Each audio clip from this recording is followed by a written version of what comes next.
not hard to fool me. Cause I'm addicted to the good life. Yeah, lead the way, I follow. No need to say where we are heading now, babe. I follow to the edge of it all, to the edge of it all. So tell your good lies, 'cause I'll buy no matter what. Yeah, susceptible now, before the moment flies. Ooh, so tell your good lies, 'cause I'll buy no matter what. Ooh, susceptible now, before the moment flies. It's not a problem, no, 'cause I know what I'm getting into. Yes. Yeah, and nothing can stop me. No, 'cause I'm addicted to what you and I realize. Lead the way, I follow. No need to say where we are heading now, babe. I follow to the edge of it all. So tell your good lies, 'cause I'll buy no matter what. Yeah, susceptible now, before the moment flies, before it flies. So tell your good lies, 'cause I'll buy no matter what. Susceptible now, before the moment flies. Yeah.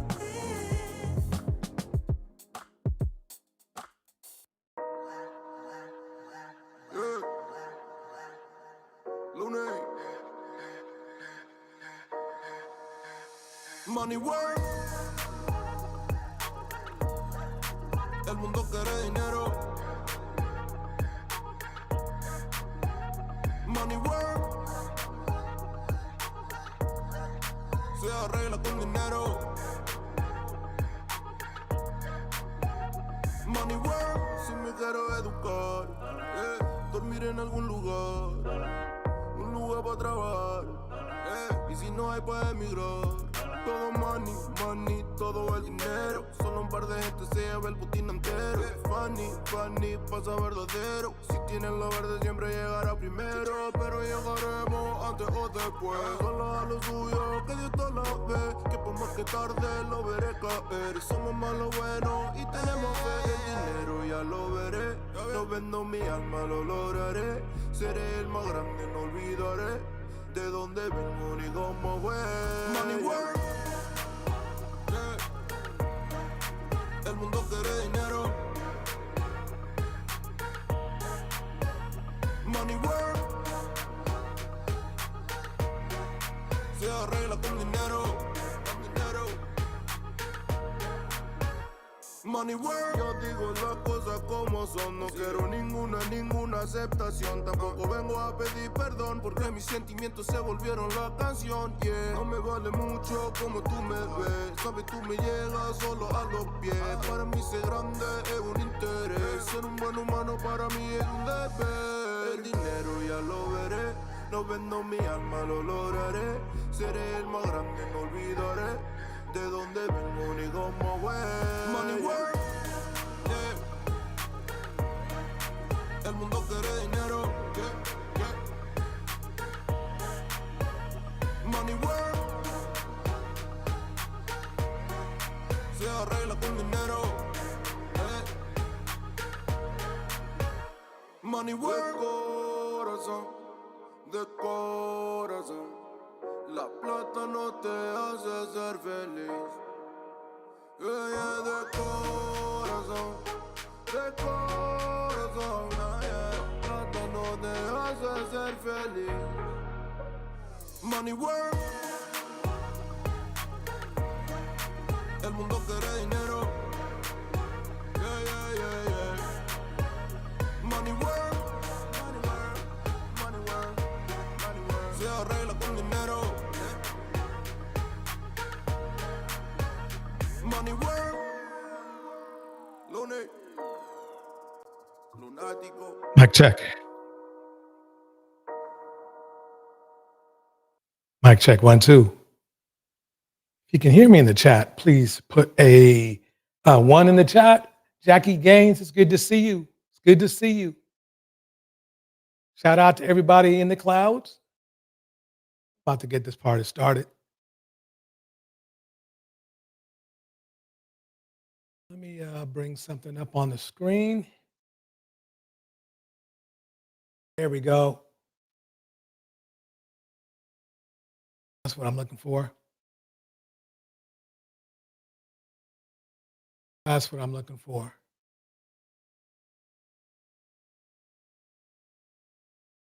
Let me bring this one back. There we go.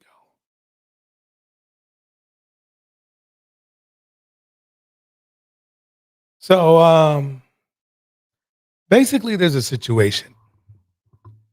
And the situation is that I guess, I don't know why, but for some reason, this young woman, well, she's not super young, but she is a young woman, has some issues for divestors and for exoticals.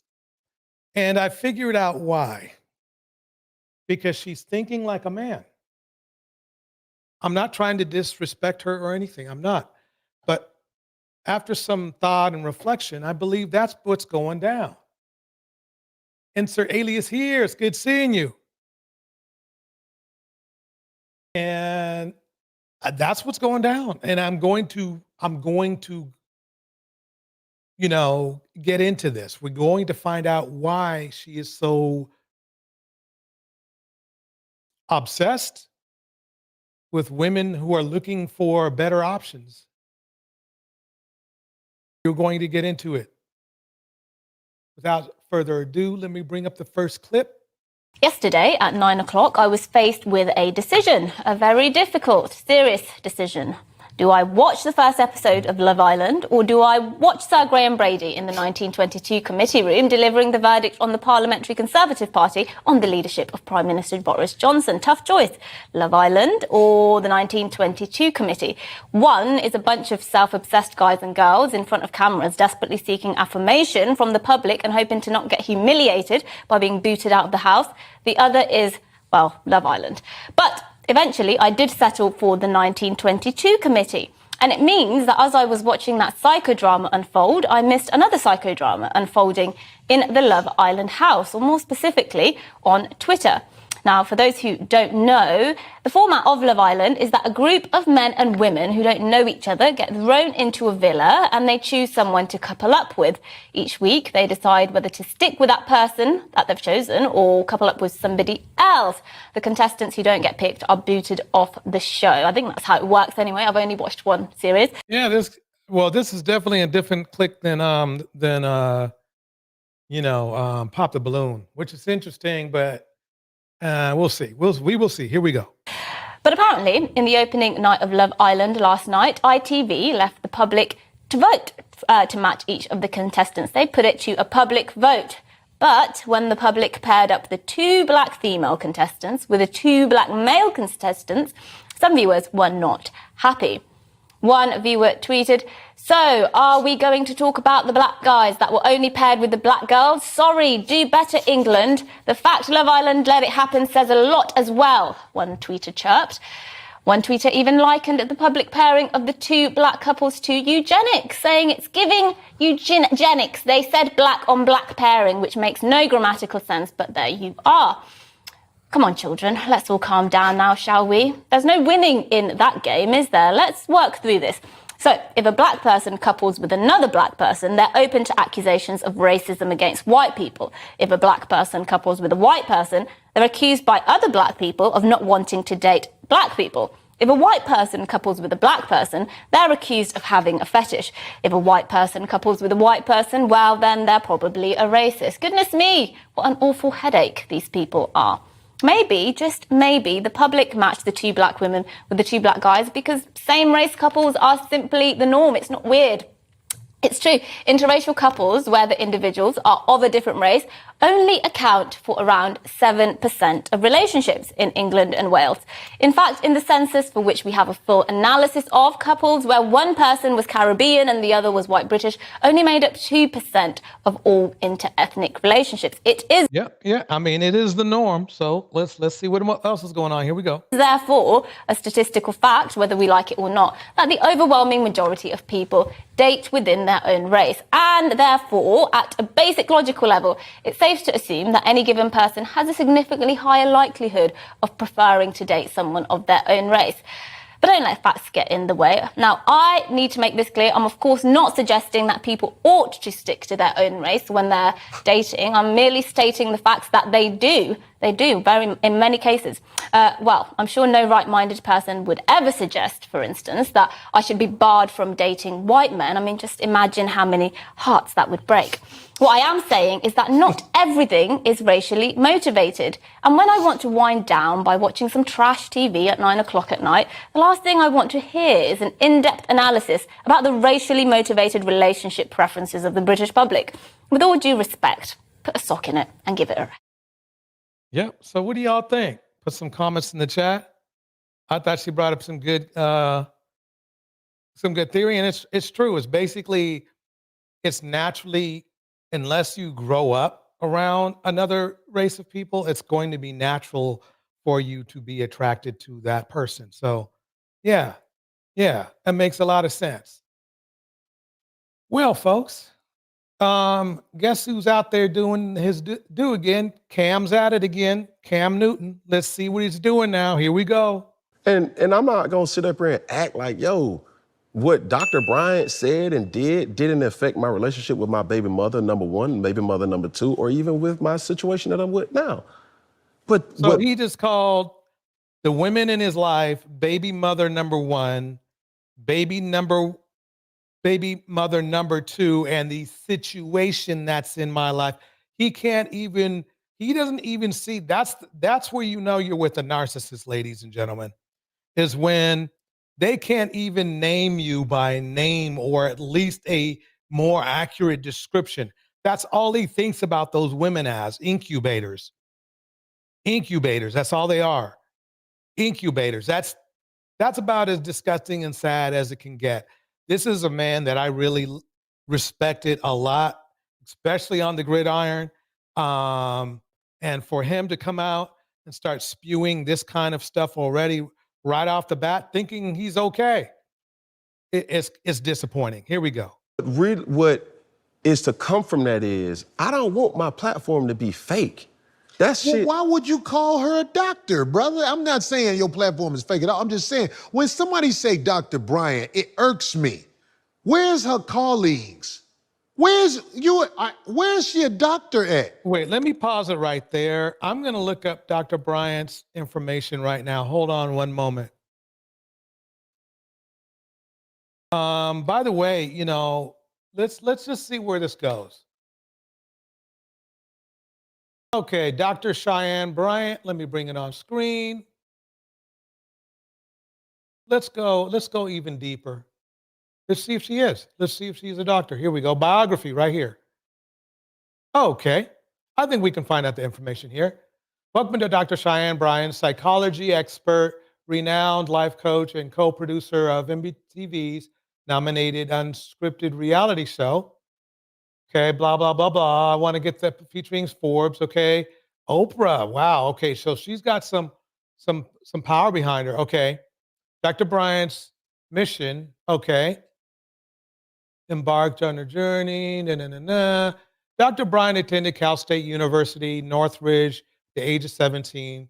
While there, she obtained a double degree in psychology. Okay. Pan-African studies during her first 2 years. She was undecided as to what field she should pursue as a career. Organically, she ended up choosing psychology. She still wasn't quite sure. Why, however, she didn't realize that what was triggered in her interest until she entered the master's program in University of Phoenix. She was about halfway through the master's program and boom, it hit her. She had a lot of healing within herself that it needed to be done. That Dr. Bryant's desire for self-fulfillment, healing, peace, and balance within herself and others drew her to a field of psychology, being the overachiever that is Dr. Bryant, that she is. I'm sorry. Dr. Bryant decided to pursue her doctorate degree in counseling psychology from the Argosy University. Let's see here now. Dr. Bryant is a program.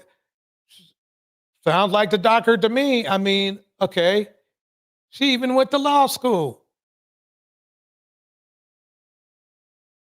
She even went to law school. See, these clowns are just ridiculous. That's just ridiculous. Look at all this stuff she's got. She's basically a genius. Yeah, and they, you know, that's what the uneducated do, though. That's what the uneducated do. Let's look deeper into here. Okay, so the result in dedicated leadership, blah, blah. So I assume she got her doctorate, and she's a doctor. So let's see what old fat dude has to say now. Because I've done the research.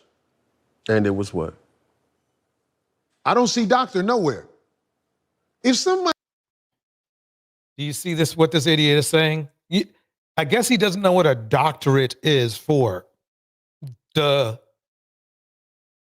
This is the kind of man we got floating around in the red pill. Let's keep it going. Here we go. Somebody is a doctor, they will be proud to show you, I'm a doctor. What? You know how stupid that sounds? She is, look, this is how stupid this idiot is. She refers to herself as a doctor. When she started on Cam's channel, she was referred to as a doctor. I am on her page now, and she's referring to herself as a doctor. Do you know why? Ladies and gentlemen, this is why I cannot identify with these kind of men.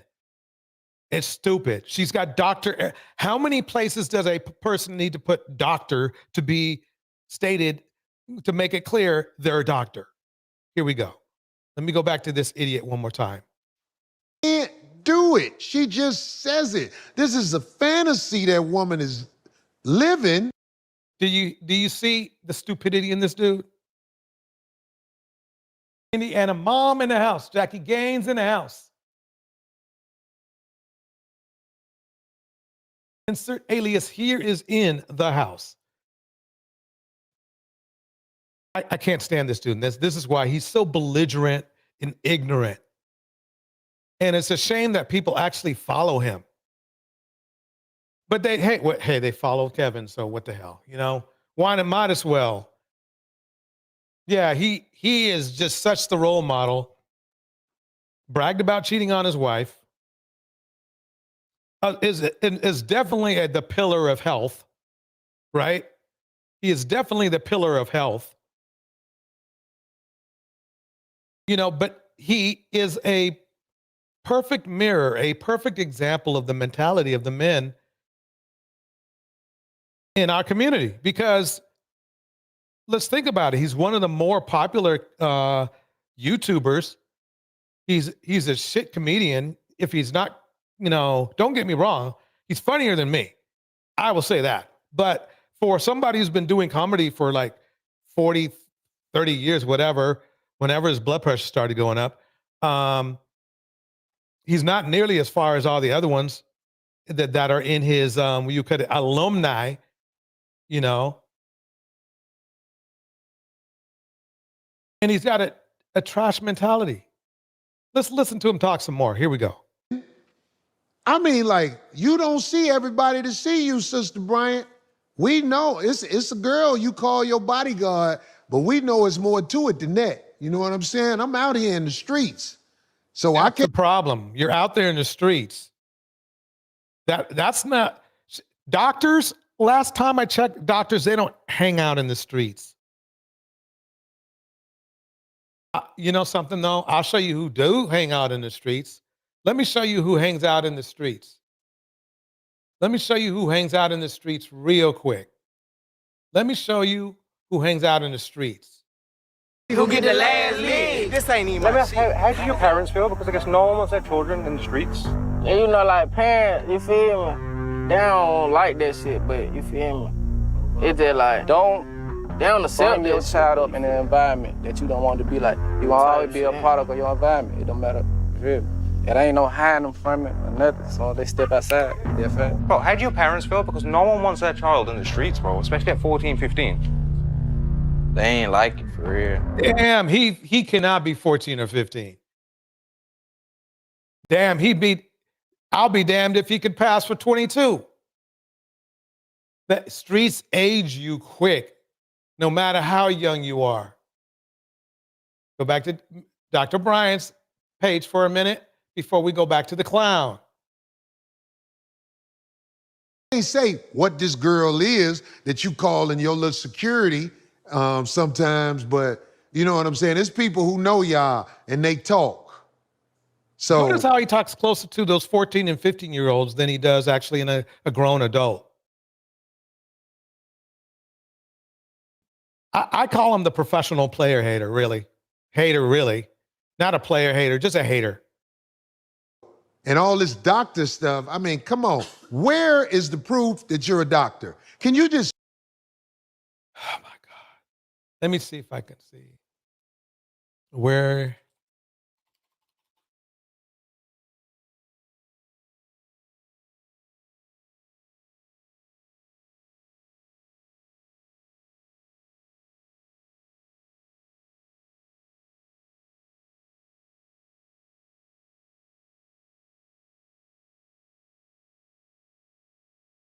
here's another one.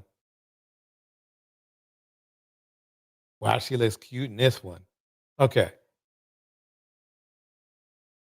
Canvas Rebel. Okay. Meet Dr. Cheyenne Bryant. I started practicing 10 years ago. Doctors, you know what they do? They practice. That's what it is. See, so these dudes are letting some hood bandit fool them into knowing what's the truth. All he had to do was look her up. Here she is.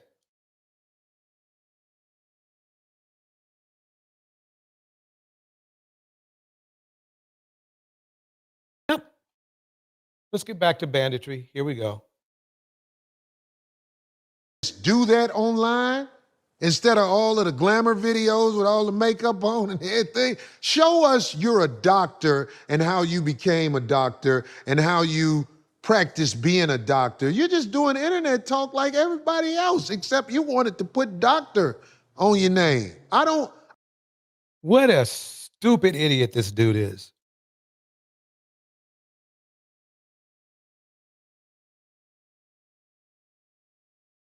I can't believe it. So where did he go? Where did he go to school for for comedy? For acting?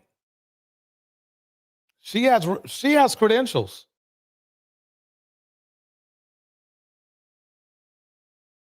Let me read it. Read what she says. So she says this. I started practicing 10 plus years ago. Prior to starting my practice, I observed other therapists and coaches by watching YouTube videos, reading articles and books, investing in seminars, conferences, and workshops. She says, I intentionally watched the experts I wanted to teach like, show up like, and live the quality of life they lived. It's always been important to me that I observe the folks that I admire, those whose decision-making skills respect, and those who breed the results I desire. Now, the stupid thing about this idiot right here, let me go back to him real quick. He's definitely uneducated, because all he had to do is, at least the argument he should make is, hey, you know, well, I want to see the actual doctorate, the actual document. But he can't even do that, because he lives off of ignorance, just like you know, K-Sam and who's that Neanderthal looking man? Oh, that's Angry Man. They actually get money living off of ignorance. Here we go. Yeah, what? The last salvi first. White women, come get Corey. Prove to me you're a doctor so I can eat crow and apologize. But don't come with that little nonsense online shit. That ain't going. I just showed you where her biography. So now I know this stupid. He's gonna be eating a lot of crow. I hope he likes chicken. You know, he's gonna be eating a lot of crow. That's for sure. Here we go. Work on me. I know. And all that low vibrational women stuff. You used to work at the strip club, right? I would ask her that. She's talking about low vibrational women. And even if that was a time when she's not doing that now. Notice how a dude who literally brags about living a low-level life, literally taking a woman to the hospital to get you know, one of those things done because he was careless. Okay. This is really this is how a low life thinks, ladies and gentlemen, just like this. She talked about the things that she's done to men and how she kicks up dust with men on purpose. No, she didn't. She didn't say anything like that. I just read a whole bunch of her stuff and didn't say nothing about smoking men or anything like that. This is what I hate. He's not even using any facts whatsoever. Here we go. So-called love her. And I never saw the end of y'all video until my girl showed me this. Which one? When you hit her with that 50 Cent shit and she was stuck, it was classic, but that's not promoted. But that, because she praised. Look, even Cam is trying to wondering what he's talking about. Even Cam. Yeah, thank you, Jackie. Everybody, please hit the like on your way in. Hit the like on your way out. Here we go. 50 Cent, because there's opportunity maybe there for her. Now, this ain't no diss to 50 Cent. 50 Cent, you know, he walked up to her and as she said, he was like, you're amazing or whatever. We know how the game go, but she wouldn't say nothing bad about 50 Cent because that opportunity might not be gone yet. But when the opportunity with 50 is gone, she'll be calling him low vibrational and all that. No, you're definitely low vibrational. See, that Sexy Black Magic would say, nappy-headed, dark skin, ugly, beard, fat, out of shape. And hey, look, there's nothing wrong with being, you know, out of shape. But if you're out of shape, you better not talk shit about other people and be on TV all the time. I wonder if he can even look and see his toes. I probably got him by a good 10 years, 15 even. I'm in better shape than he is. He needs to stay, you know, get in where he can fit in. And that ain't shoot, who knows where he can fit. Because I don't think she really like men. I think she like women. Because I've seen some evidence of that. Now this is what I said, I think. Well, the way that you hate women, we think you like men, bro. You got on your little pink No woman would have told a dude to wear what he's got on. That is just simply ugly.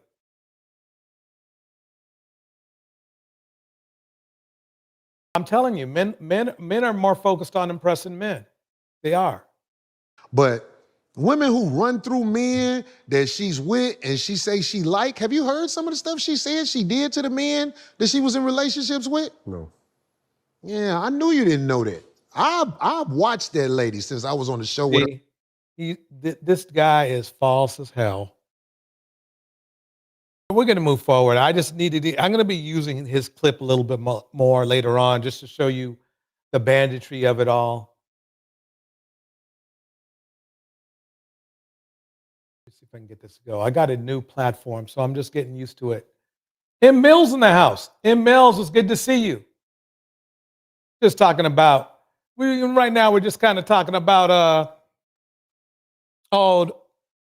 should have kept his mouth shut. You know, Corey Holcomb.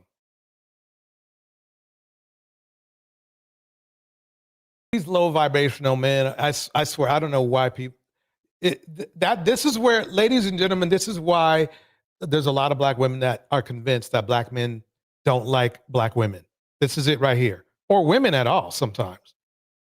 Is this kind of rhetoric. But we're going to move forward. Here we go. Hey, Pretty Girl Club. Have you ever had the black community? Ladies and gentlemen, welcome to our Exoticals section. Please listen to this because she's going to break something down real quick. Have you ever had the black community argue back and forth about whether or not you are considered light-skinned? There is an obsession that they have in the unambiguous community with whether or not you're light-skinned. I've seen black men obsess over this. I've seen black women obsess over this. And instead of focusing on Cleo Trappa's music or Kelly Rowland's music, instead of actually solving the problems with the unambiguous community, they'd rather sit around and talk about whether or not you qualify as a red bone, a yellow bone, a caramel, or a light brown person. Okay, on that instance right there, I do not see the women getting that involved with who's light-skinned and who's not. I don't. Black men do, because black men out of every man in the United States, black men are the most colorist men that walk around in the United States. They're the most colorist. If a Caucasian man likes a black woman, he likes a black woman. He's not looking at, oh, well, no, I need a light-skinned black woman. But actually, believe it or not, Caucasian men are more attracted to darker-skinned women than black men are. So I think Exoticals, I'm kind of 50-50 on the light-skinned battle going on with black women at all. I'm quite old, and I never heard a debate over that from women. Men do that all day. Black men do that all day. And that's one thing I just wanted to stress. I don't hear a lot of that paper bag theory. No, you're a half tinged lighter. What shade are you out of the shower? Kind of stuff going on. Men all day, every day, and sometimes on Sunday, they do that shit. But that's that. Let's keep going. Here we go. Exoticals. Here we go. What is the difference between a yellow bone and a red bone? And notice how ignorant both men are. Right off the bat, they're ignorant men. Why would you even bring that up? Number one, you're not even supposed to be. Think about how granular they're trying to get. A yellow bone and a red bone. It's like, who gives a fuck? Really? I mean, this is how far in our culture men have gone towards being shallow. To the point where they're trying to granularize skin color. I don't see white men doing that. White men aren't walking around going, well, yeah, she's yellow bone. Oh, no, she ain't for me then, because I need a red bone. I never heard white men talk like that. And that's why, think about how embarrassing that is when you hear it coming from your own men. Oh, she's yellow bone. No, she's like, no, she's coca. She's mocha. No, bruh, I'll make you a bet. Let's go over to Starbucks and look at their flavors and we'll break it down there. No, let's go to a carpet store. That's even better. Or a paint store. So we can break down all the colors. No, and the men are doing that. And I'm sorry, ladies, but if y'all are talking, the ladies who are making that communication, they got you. The dudes got you, because who gives a fuck? At the end of the day, can two souls get along? That's the key. So if there's women out there mad at light-skinned women because they're light-skinned, and if there's light-skinned women mad at dark-skinned women because they're dark, I really think that something needs to be worked out. I ain't going to go into it because I'm not a woman and I can't speak for both ends. But if men were having these light-skinned and dark-skinned battles, I would say the exact same thing. I don't really see the men doing that. I see them being ignorant. I see them deleting each other at one every hour. I don't see any light-skinned gangs of men going after dark-skinned gangs of men. Usually what happens is it's two gangs going at each other and then a bunch of bodies, light and dark, getting lit up. Sorry to keep it vulgar, but that's how common it is with us. Black men need to solve that problem first before you even consider giving women any advice whatsoever. It's like Corey Holcomb, who really, you could tell he's not that well educated. Don't start dissing people who are more educated than you. Phoenix Soul in the house. That's what I'm saying. You know what I mean? Let's keep it going. Here we go. More is more of a tent. It's like the tent behind the color. Here we go. Celebrity wise, LMA. Yellow. Aaliyah. I wouldn't say she's either. Did you say she light skin? She's like caramel. All right, Lauren London. Red. Ice Spice. I'm gonna go yellow with her. Zendaya. Tori Kelly. You talking about tanned or untanned? Zoe Kravitz. I'm gonna go yellow. Alicia Keys. I think I'm gonna go red with her. Michael Ealy. There's no such thing as a man red bone. Yellow bone in my mind. There's no such. So basically, what they're telling you is that their communication of yellow bone, red bone, and all that kind of stuff is a sexualized way to objectify women. That's basically all it is. Not for me. Yellow or red bone? Diddy. No Diddy. Drake. No Diddy. So notice how when he brought up Michael Ealy, he said there's no such thing as a male red bone. The reason he said that is because he associates red and yellow bones with sexual desirability. Bars.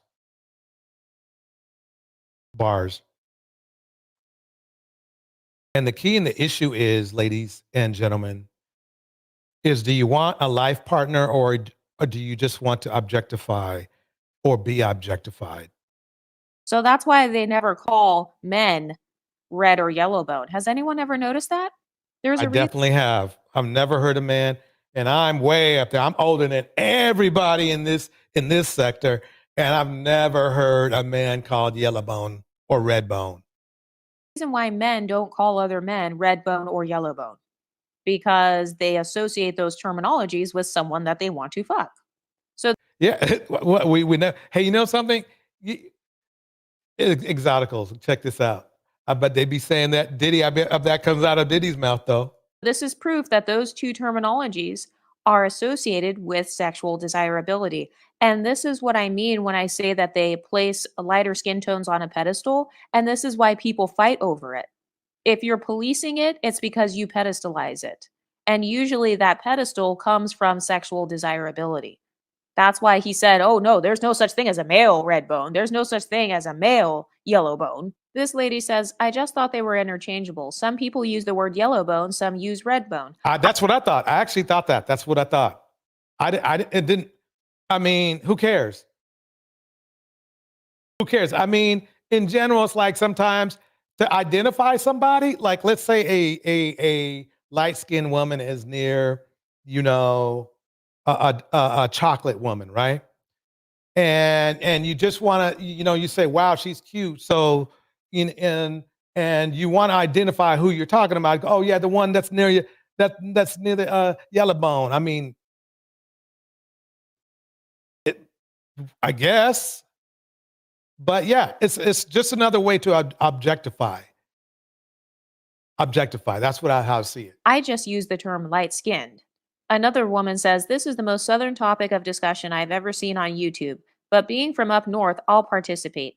I always thought that if someone was considered light skinned, that would be considered yellow bone, while someone who appeared brown skin tone with a finer or curly hair texture would be considered red bone.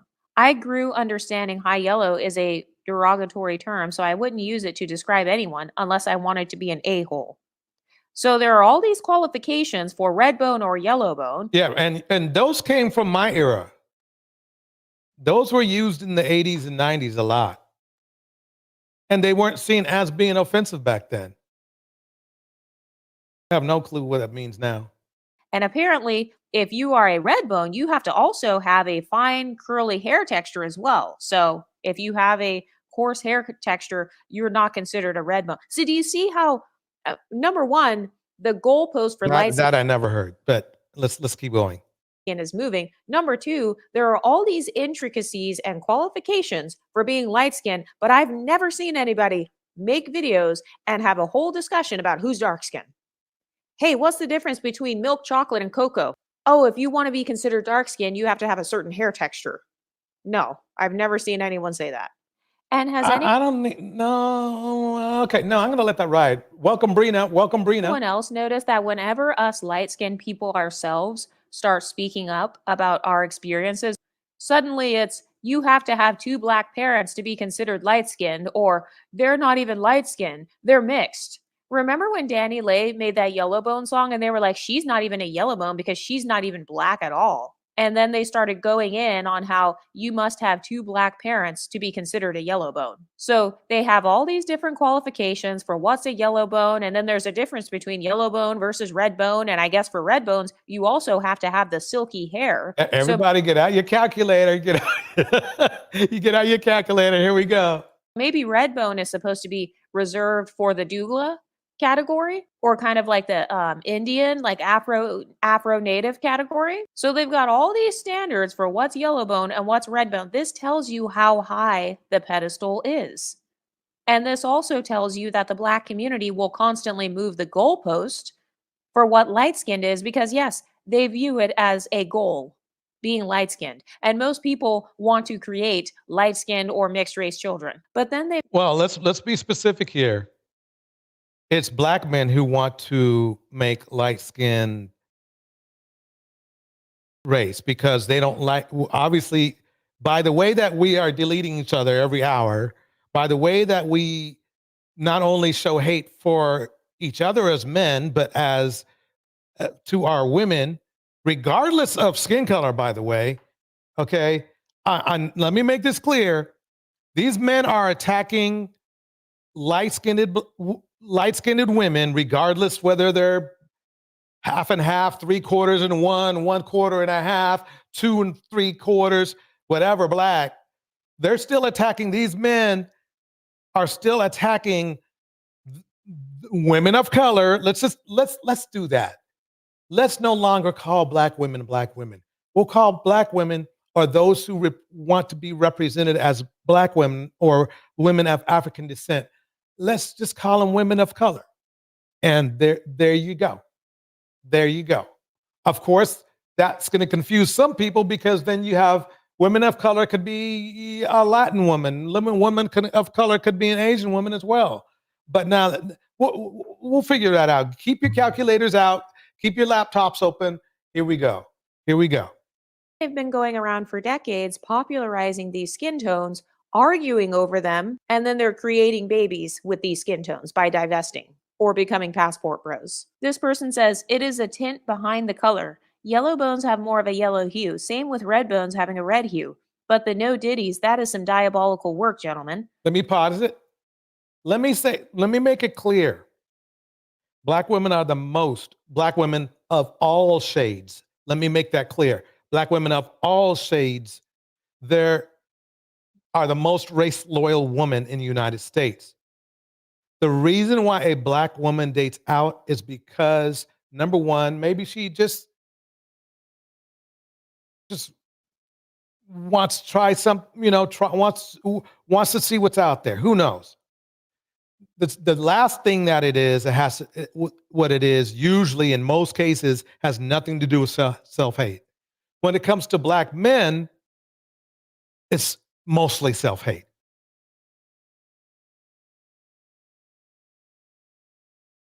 Again, if you want to argue that fact, think about it like this.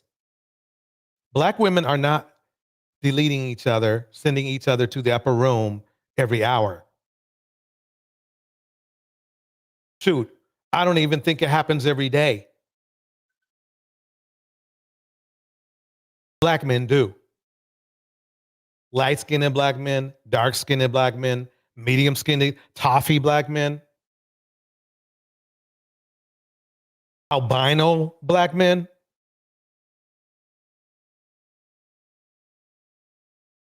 We are having a literal deletion fest. I think really, black men, we should stop dating altogether until we stop deleting each other every hour. Maybe when we get up to a point where we're only deleting each other, at the rate of the next group of men. Then we could say, something, now we've earned the right to say that we are a safe enough to be around.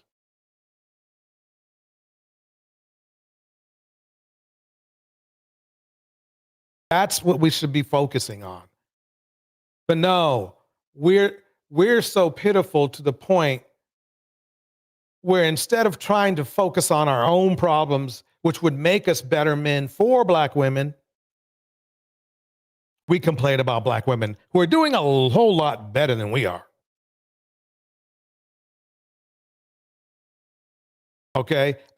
Money-wise, I'm not going to even argue that because there's too many sides to that. But who's in jail more? Who's deleting everybody else more? Those are some things we can really basically work on. Shout out to Savvy Chick, Jackie Gaines, Indiana Mom. I'm glad to see everybody in the chat. I got a new number of mine. I always, when I start bragging about software, Why Seeking Knowledge is in the house. It's wonderful seeing you as well. But yeah, we got a lot of work. We got a lot of work to do before we can even really complain to women. It's like complaining to a woman is like you complaining about a scratch in your paint when really you got 4 flat tires. I don't know about you, but them flat tires probably need more attention than the scratch in the paint. Because you ain't going nowhere. This guy says, I'm glad bro paused at Michael Ealy. Yeah, it's because you guys associate red and yellow bones with being sexually desirable. So that's why you can't call a man a red bone or yellow bone man. Let me pause it right there. How many agree with what Exoticals United just said? Put a 1 in the chat if you agree, 2 if you do not agree. Do black men, because white men don't think like this, do black men see yellow bone and red bone as a desire tone? Welcome, Tevin. Welcome, me, Columbia. I'll wait a few more seconds and then I'm going to play this forward. I think I'm gonna have to agree with her on this. I agree with her 100% because I never heard and remember, red bone and yellow bone were made famous back there in the mid 80s and 90s, in mid 90s, back then where Belle Biv DeVoe and all of them guys were around. Illuminate. It's good to see you. Here we go. Here we go. Like, have you ever seen a man say, oh, yeah, that yellow bone man over there? No, of course not. Because the No. terms yellow bone and red bone are terms that they associate with women they want to fuck. This person says red bone is a little bit darker than yellow. Then there is high yellow, which is dang near white. This person says, hear me out. I thought yellow bone meant light skin with a golden or yellow hue. I thought red bone meant skin on the pale side, closer to raw meat. Red, like chicken bones. LOL, pale, like ice spice. She would be a red bone to me. This person says, I thought yellow bone is when the person is mixed with something that's not white, and red bone is when the mix is white. Then this person says, you mean You guys keep your pen and pencils out, keep your calculators ready. Here we go. tan or untanned? And that's when they were talking about Tori Kelly. Then this person says, are they describing the undertone? Warm undertone is yellow, cool undertone is red. The man on the right is clearly cool, and on the right is warm. So they care so much about light skins to the point where they're dividing up the different light skin categories by undertones. But I've never seen them give a fuck about the different undertones of dark skin. Like, oh, That's true. she's a cool tone chocolate. Oh, she's a red bone chocolate. She's a yellow bone dark skin woman. No, I've never seen them do that. Then this girl says, men don't deal in makeup or blending colors to find their shade and undertone. To make a dark brown, you must add red. To make a light nude, you must add yellow. This person says, I feel like first off, you gotta have 2 black parents. Tisha Campbell would I mean, oh man, I mean, they are. I mean, you have to see. It's sad that we have this mental. I mean, this situation, but at the same time, it is so funny. I mean, it's like a calculus class for skin tone. be a red bone, but somebody like Claire, my wife and kids' daughter, would be yellow one. It went from you have to have 2 black parents to you have to be mixed with white to now you have to have a certain hair texture. So do you see all of the different hoops they're jumping through? And also, do you see how much they care? You've got women in this comment section, you've got men in this comment section, and then this actually affects light-skinned people in their everyday lives, because then if you as a light-skinned person call yourself light-skinned, then suddenly people want to have an argument about whether or not you qualify and whether or not you can be handed out the light-skin trophy. Okay, let me pause that for 1 minute. Now, I cannot. I mean, I'm in a different age bracket, but back in the day, we never argued about that. But today, I don't know. Other than it's not like I don't go in the streets and I don't hear these conversations.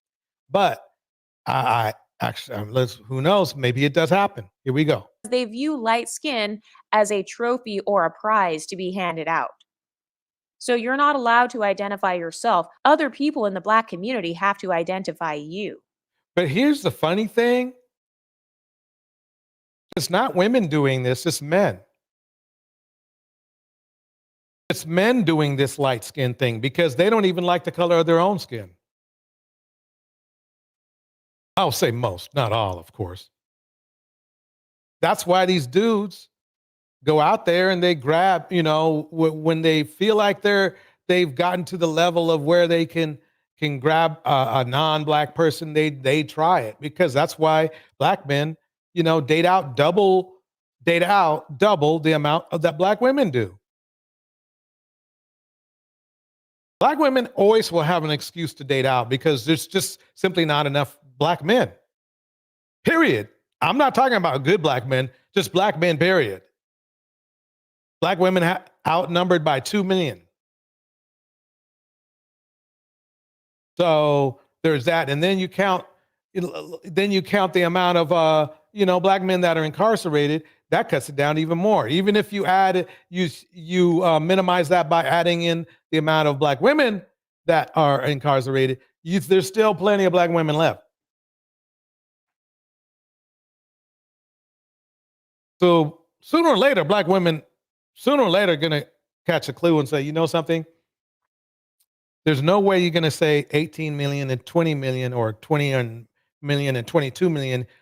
Somebody's going to be left out. And F it. I'm gonna date out. And you should give that black woman a logic award, because it only makes sense that you should at least consider it. I know it sounds weird coming from a black man, but I want black women to live fruitful, great lives. And hey, It may be in a different color. There's just, the thing is this, even if you end up marrying a black man, at least you know you married a higher quality black man and didn't force yourself to date lower quality black men because you just had to date black men. Because where you find high quality Caucasian men, you will find high quality black men as well. Not that many, but you will find them there. High quality black men, believe it or not, they've divested from the red pill shit. They've divested from the hip hop shit. They've divested from the hood. No, they're not trying to be white. It's just they just had enough of that nigga shit. It's that simple. They've had enough. They just want they don't mind. They love black women. They might be open-minded and love all women. But the thing is that they're not focused. They want to be doctors. They want to be lawyers. They want to be technical experts. They want to be computer guys. They don't want to be rappers. That's the type of black women should be looking for. Men that don't want to be rappers. They just simply don't want it. They don't want that, any part of that kind of that culture. Because as you can see, by the Diddy culture, which is hip hop culture, it's not working that well. It's not working out well. I mean, look at it. And it's a domino effect. Look at how many. I mean, literally, I guarantee you, by the time we get done, tens of thousands of people will be affected by just this Diddy situation. That's sadly amazing. Here we go. This person says a red bone and a yellow bone are two completely different tones. Search Indian red, you will see a dark brown. Look in at the 90s, it wasn't, but maybe they modified everything. That's okay. Brick wall. It fades from red to brown. This person says red bone is a female of Hispanic, black, and native mix. A yellow bone is Asian, black, or Hispanic mix. Nope. I'm sorry. I'm sorry, folks. That's not what it meant. Like I said, I was in ground zero of yellow bone, red bone, and all that kind of stuff. We never broke it down like that. Basically, I'm sorry. You guys now you younger folks, hey, maybe you made something new. That's up. By all means, go for it. Back in the day, yellow bone meant red bone, and red bone meant yellow bone. Just whatever mood we were in at the time. Were we in a yellow bone mood or were we in a red bone mood? As far as just not who we wanted to date, just what we wanted, what word, just like tomato, tomato. That's tomato, tomato. That's exactly what this yellow bone, red bone is. Tomato, tomato. Now, if you guys lately, maybe I should read up on the latest and greatest Urban Dictionary and maybe things have changed. But back then in the 90s, yellow bone, red bone made the same thing. No, we never got it. Even the men, we never got into arguments about who was yellow bone and who was red bone and who was red bone and who was yellow bone. Never did. Never did. So if you want to be a yellow bone, you must have Asian or Hispanic and be mixed. This person says, ain't no such thing as a yellow bone. It is high yellow. Brandon got this all wrong. Red bone means you pop out red. Ice Spice is red bone. Zoe Kravitz is high yellow. And men do be those colors. We are losing recipes. This person...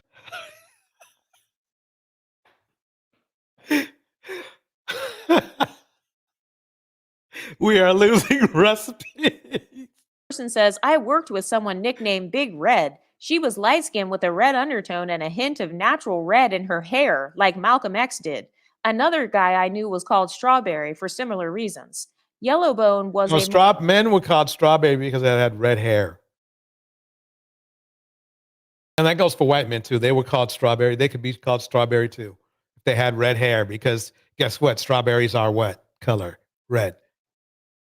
I'm just telling you that how we thought back in the day. JG, music in the house. So let me keep it going. Here we go. This is more yellow undertone from my understanding and has a more negative connotation now due to the history of high yellow women thinking they were better than dark-skinned women. For example, paper bag tests and sororities. Anyway, what do you ladies think? Let me know in the comments.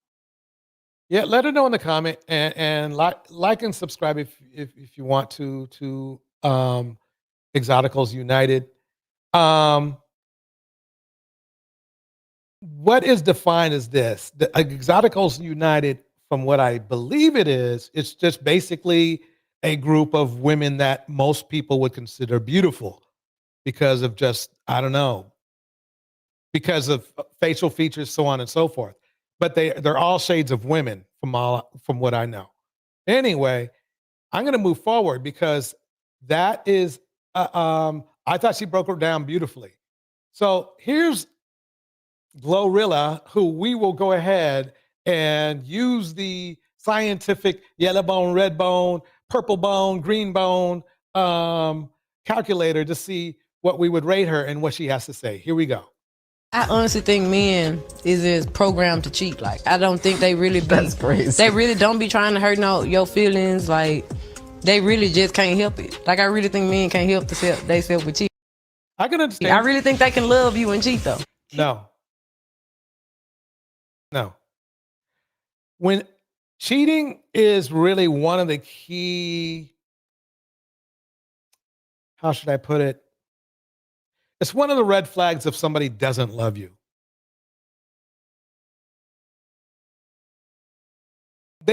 What men have been doing lately is trying to make cheating sound like, oh wow, I slept and fell, what a mistake.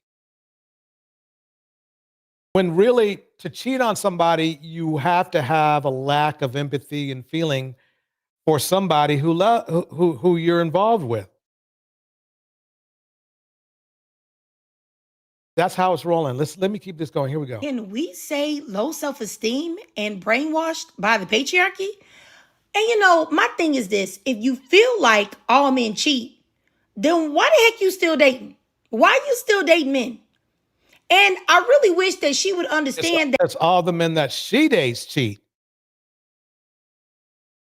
And so it's not really you should have chose better. It's basically what's left. I mean, quite honestly, dudes, when you say, well, she should have chose better, it's like, what does she have to pick from? I mean, really, think about it.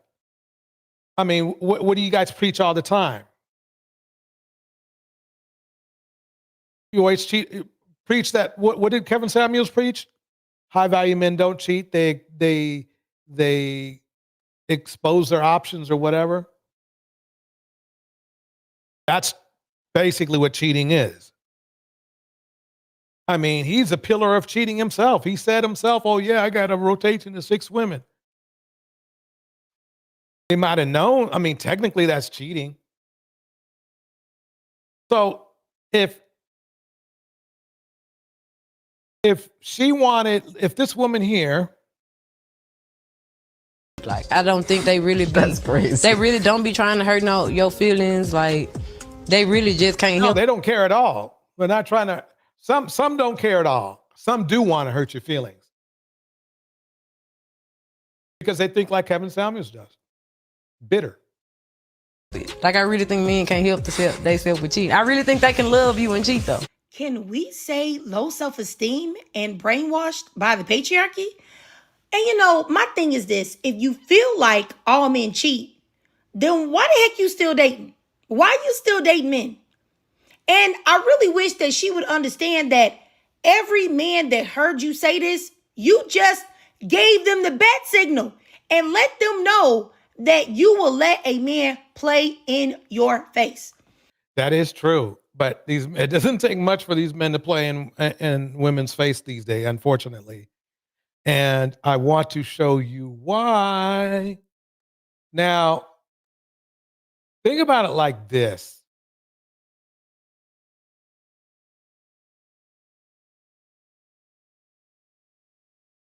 We have seen some of the most average men cheat on some of the most beautiful women ever.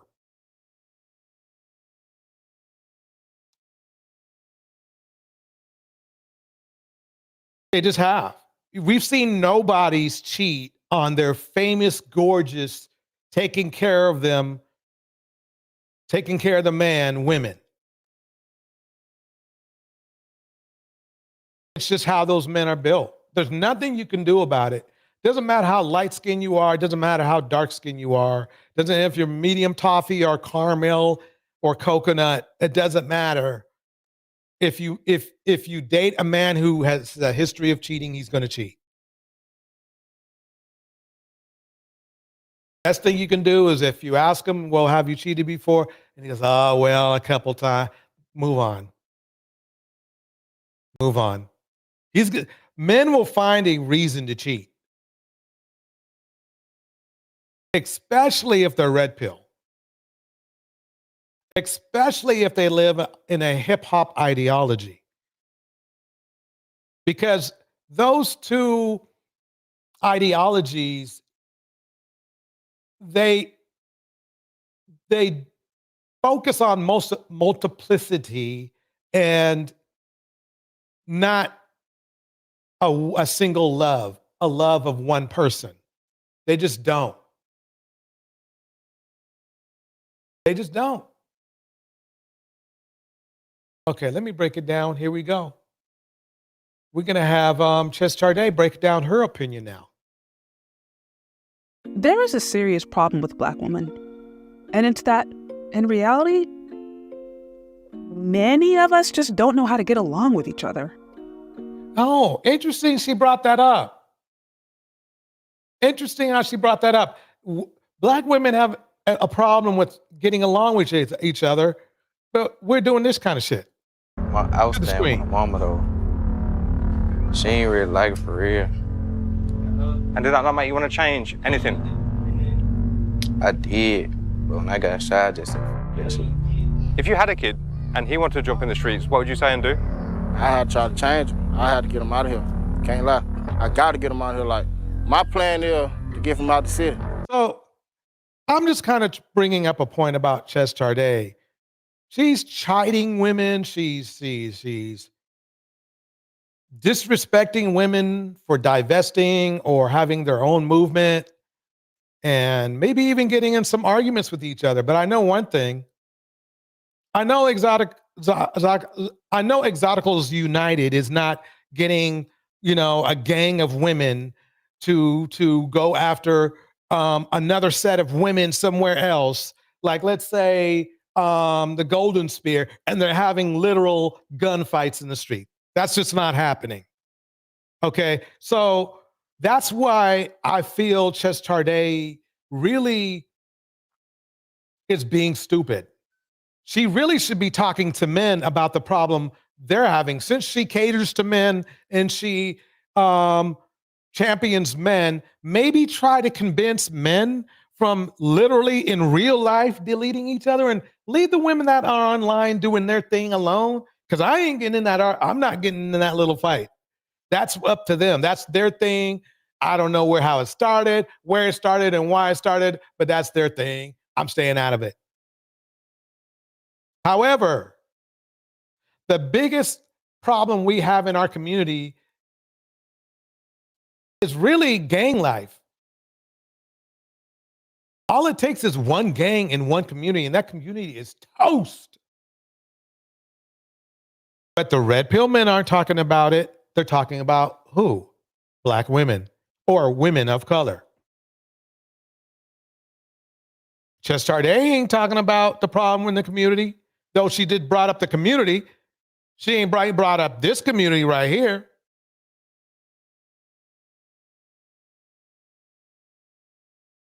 In 1 year, 4 of these guys will not be walking this earth.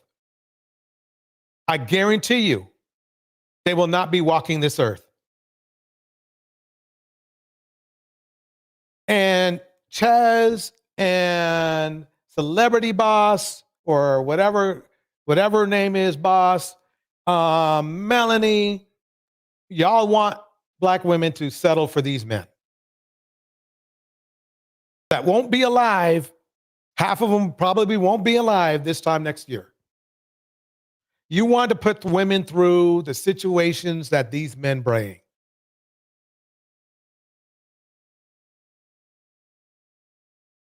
You got to be effing kidding me. That's how dumb your movement is, Ches.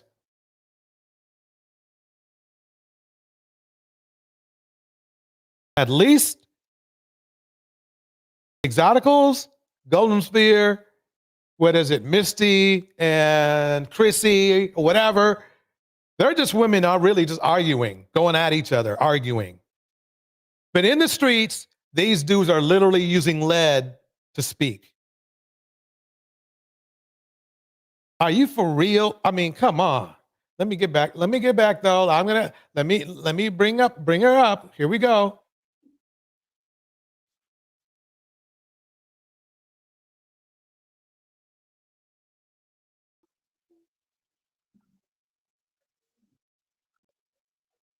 No, I never saw that. Not, like I said, I'm a little bit older, but they never, light-skinned girls. I never saw a whole gang of light-skinned girls, and a whole gang of dark-skinned girls.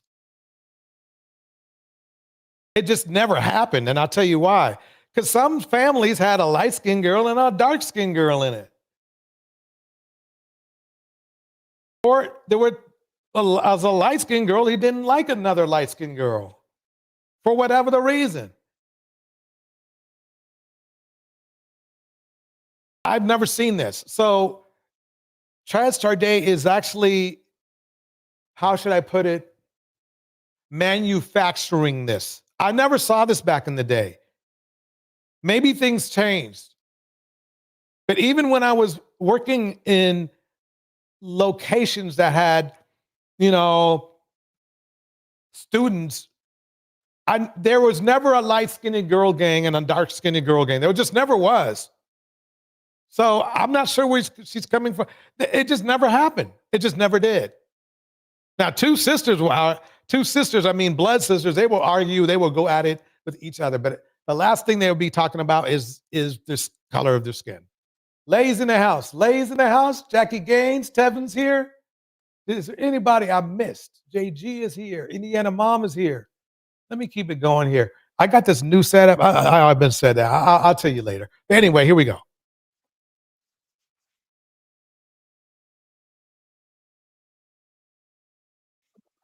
No, we haven't, because Black women have different hairstyles. They can have straight hair one day and have braids the next day, and then have a bob one day and other. Very, very versatile hairstyles. So as you can see, I'm just picking apart Chez Charde's argument.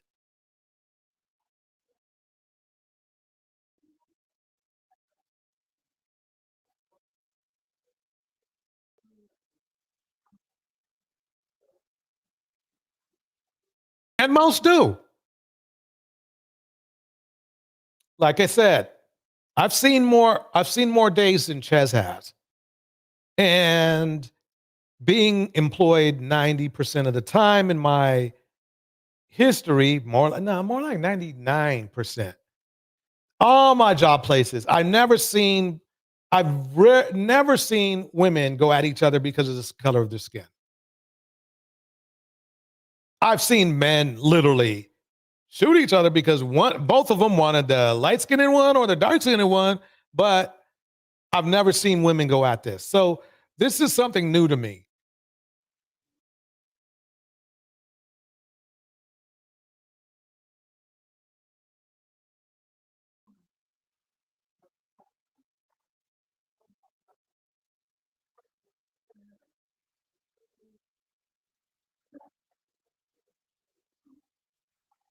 You know what's funny to me? Again, she's in the red pill manosphere, Chez Charde, and they never talk about real life situations in men's lives. I just went over this clip here. Let the women beef. They ain't shooting at each other. Ches. These are the men that are in your chat.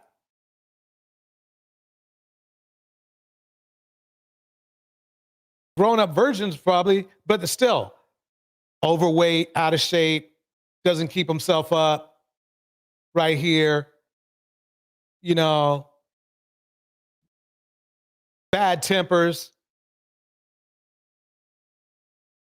2 will be gone because some ops from another gang would have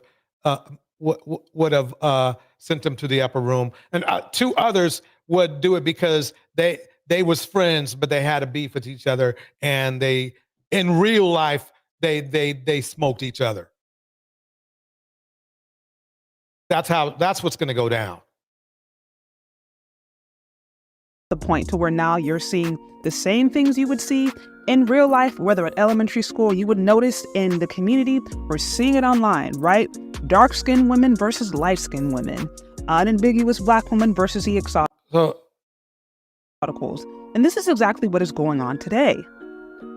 So there is a recent beef between the Exoticals and the unambiguous Black women, specifically Paris Milan and the Exoticals United channel. There has been a growing movement of... Girl, Paris is gone. I don't know where she's at, but she ain't around. Yeah, you behind in the times, and your video's only 8 days old. Paris been removed her channel for whatever reason it is. Maybe she wants to take some time off. Who knows? Exoticals, aka biracial women, aka multiracial women, or women who might be considered the more quote-unquote preference, who are now standing up and voicing their opinion of being in the Black community, and specifically their experiences with unambiguous Black women. And so that's been the beef. And like I said, there was one recently between Paris Milan and Exoticals, and it got to the point to where Paris Milan, who has been a long-time successful YouTuber, she's gotten shouted out on major news platforms, has been selling products. It got to where she actually decided to shut her channel down. I don't particularly know why, but what we do understand was that this. Well, if you don't know why, then don't guess. I just said that. She might have just said, you know something, this. Now, maybe she was at 9 already for a while. When the exotical things happened, that put her out of 10. And said, okay, when you're at 10, you take a break. Because YouTube can be kind of weird. If she wants to take a break, take a break. You don't have to insinuate anything, Ches. You're just trying to, that's the funny thing, is Ches is trying to be that, Ches Charde is trying to be that woman who instead of wants to resolve anything, she's the one who wants to egg it on so she can shine herself. But quite honestly, in reality, Ches is miserable. Just like, you know, Melanie is miserable. Dee Dee's miserable. Chantel, she cut probably because she was miserable. I guarantee you, security boss is miserable. They're miserable. That's why they have the mentality they do. That's why they have a man's mentality. For a woman to be in the manosphere, a leader in the manosphere, you have to think like a man. Otherwise, you cannot satisfy those men.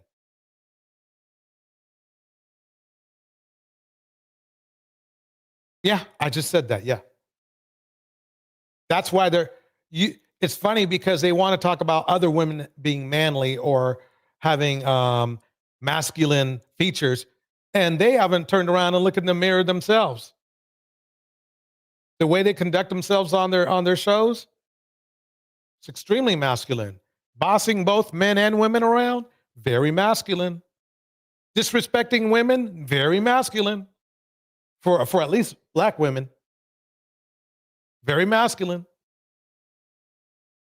Beef started all over a conversation about Jordan Childs. Here's just a few snapshots to give you an idea. There is a big, huge portion of problematic biracials who have Black fathers. And I noticed that this sort of narrative is often painted by biracials who have Black fathers. I've heard the same thing with Saweetie, biracial Black father. You heard the same thing with Lotto, biracial Black father. You heard the same thing with Kiki White, biracial Black father. It seems like every single time the biracial has a Black father, they will borderline ignore the anti-Blackness that they face from their mother's side of the family. They will ignore the anti-Blackness that they face from non-Black people. You can even go on YouTube right now. It's a bunch of loser biracial channels who dedicate to whining and crying about the biracial struggle that they claim that they face. And they go so hard in the paint against Black women, particularly dark-skinned Black women. Have you ever noticed that when unambiguous Black women are attempting to humble a mixed-race woman, they will make a comment like, oh, your white side won't accept you. Non-Black people won't accept you. And it's like, okay, if non-Black people won't accept a mixed Black woman, what makes you think that they're going to accept an unambiguous Black woman? Do you see how that destroys the divestment talking point right there? Seem to escape all of this criticism and over-theorizing and all this other attacks and colorism and all of this negative narratives that they're trying to paint about dark-skinned Black women. They're too cowardly to do that with the non-Black people who actually don't even allow them to speak on them, let alone would they ever allow them in their spaces. It's always somehow, the stories seem to be surrounded by the Black girls picked on me, the Black girls kickstanding. Okay, so, yep, that's what Ches is doing. She's throwing salt into the mix. Because that's the kind of person she is. She's very vindictive. She never really liked, it's funny to me because she's in a room full of men that are divesting, talking about women divesting in a bad way, over and over again.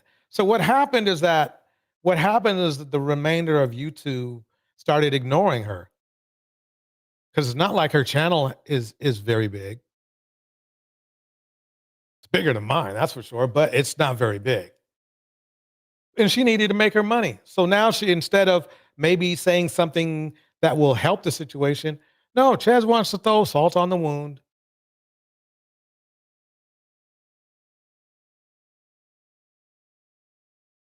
And it's funny, to an audience of men,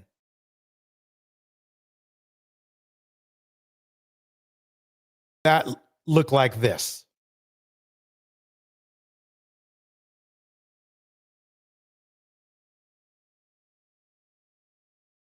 Great quality of men, Ches. Look at them. Yep. They might be a little bit older, a little bit younger, but pretty much that's what you have to offer, Ches. These are your peoples. But they need to feel better about themselves.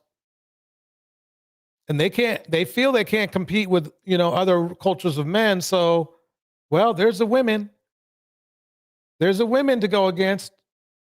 And here you come, Ches, to save the day. So you take Kevin Samuels' talking points, like all the other women do, alter it just a little bit here and there, and you start spitting that same shit to the point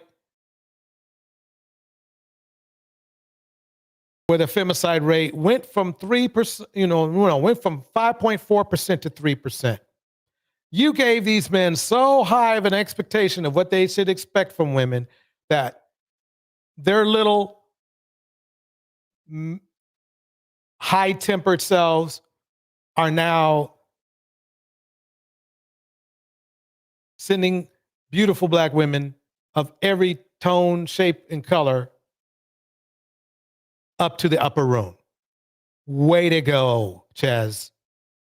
Way to go. You gave them all those expectations. You talked down to Black women so much. You disrespected Black women so much to the point where they feel like they should be able to have any Black woman. And so they go out there with your mindset that you told them they should have. They say, do you want to dance or do you want my phone number? The woman says no. And instead of these men saying, okay, and going about their day because they were properly trained how to act, which you don't do, they let their temper take over. And they end up wearing orange. I'm not blaming you, Ches. I'm blaming women who have the mentality like you for doing that. I've listened to enough of your stuff that you never put any expectations or any sort of this, well, you know, don't expect this kind of woman if you're doing this. You don't put any limitations on what a man shouldn't be doing and the level of quality that a man should make themselves. You just say they could be anybody as long as they give out them super chats. As long as you're getting your super chats, you're willing to, yes, you are part of the problem. You were definitely part of the problem, Chaz. So you don't want to talk about the problems that black men had, even though the majority of the men in your group are black men. No, you didn't want to like use your influence to maybe make the world a better place or the hood a better place, or at least the neighborhood a better place. You don't want to do that, no. But what you do want to do is pick a fight with the Exoticals and everybody else. Because you need to keep them super chats going on, and you need to just keep this narrative that women can't even keep their shit together, even though men are deleting each other at 1 an hour. 1 every hour, Trez. 1 every hour. You don't want to fix that problem, that real problem. You want to make more problems. You want to like goad, you know, the Exoticals and go the Golden Sphere and go to Chrissie and all them people. Get them fighting so you have something else to talk about. Something to distract those men that are deleting each other 1 every hour, just for the amount of time of your show, every 1 or 2 hours, whatever. And they just loving you for it. Not just you, Melanie too, security boss too, and they're eating it up because you're not giving them any requirements. And they see you as a woman, so they're saying, well, she says I'm qualified, though he lives in his mama's basement. And you're sending those men out there with that mentality. It's disgusting. It pales to anything that's going on between the Exoticals, Golden Sphere, Chrissie, Paris Milan, whatever. I guarantee you those girls will be in more in agreement and will work it out sooner or later, faster than these guys will be on this earth. 4 of these men will be gone this time next year, at least.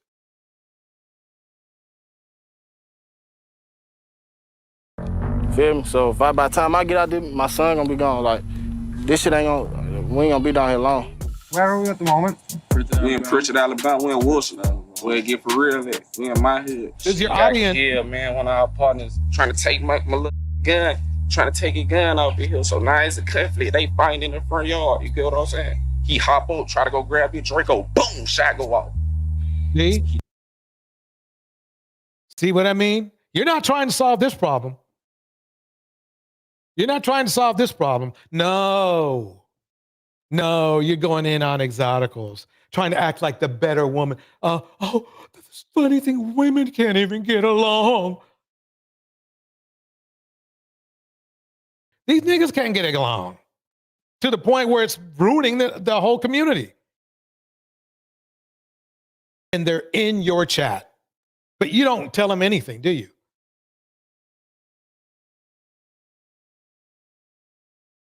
Let me keep going because I got a lot of tape here. Here we go. In my eyes, the black girls didn't accept me, the black girls.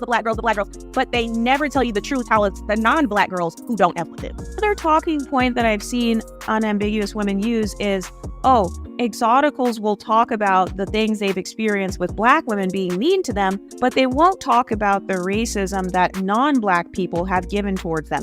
Once again, right back at you. You talk about light-skinned people being colorist. You talk about black men being colorist, but black men are colorist. They're the most colorist people in the United States. I can't judge other countries of black men because I'm not there.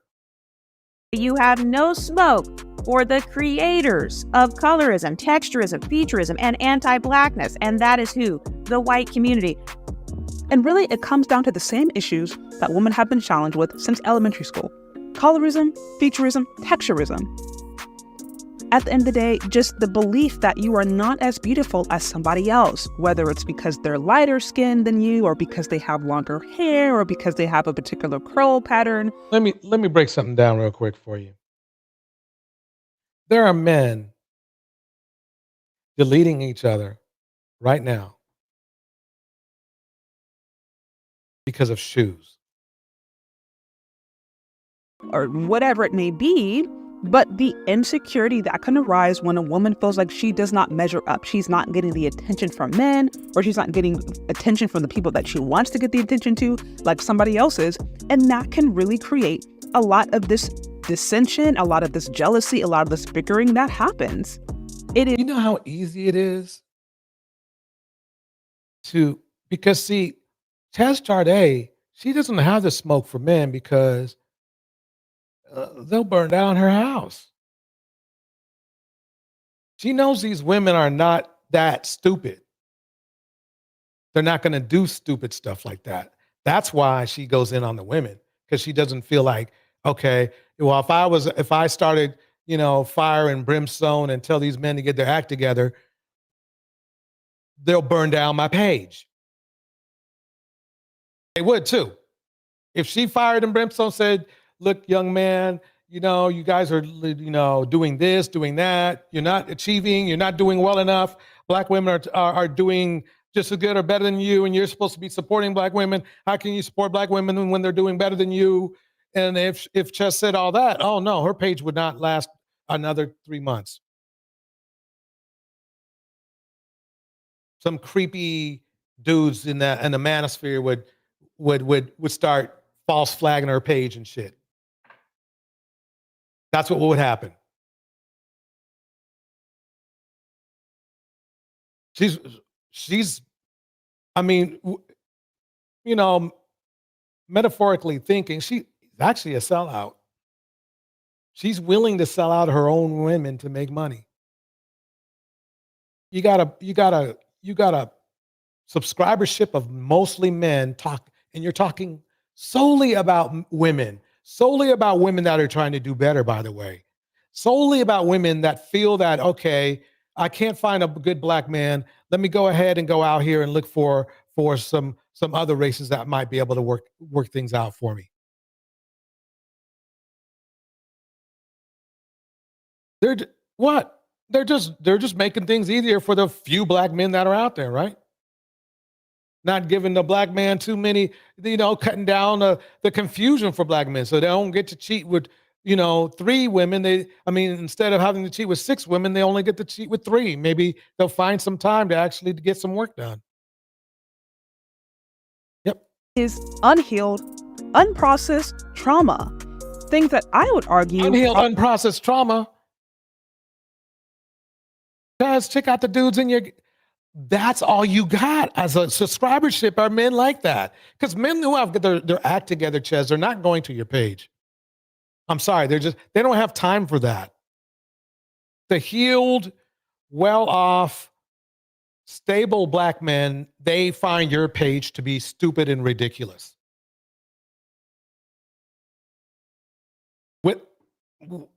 Don't get me wrong, they don't write in your chat, your page is stupid and ridiculous. No, they're too busy. They're doing things. They have loved ones to take care of. They have a real life to take care of.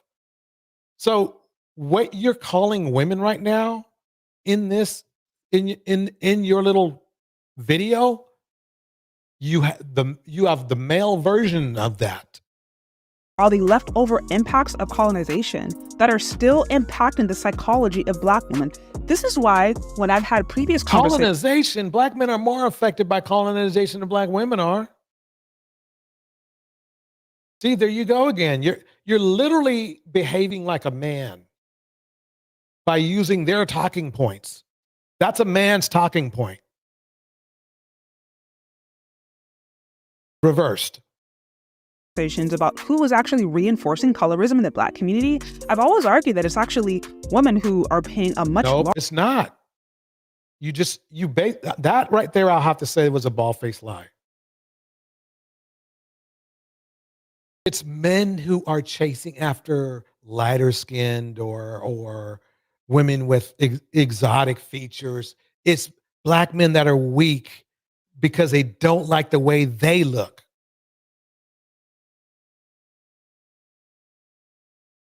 It's unhealed men that is, to me, in my opinion, are the ones harboring this colorism. Let me move forward some more. I think we've heard enough from her. Let's skip that. Here we go. The 2010s was a weird decade. Okay, so here we go. I'm gonna break it down right here with a woman that would probably be seen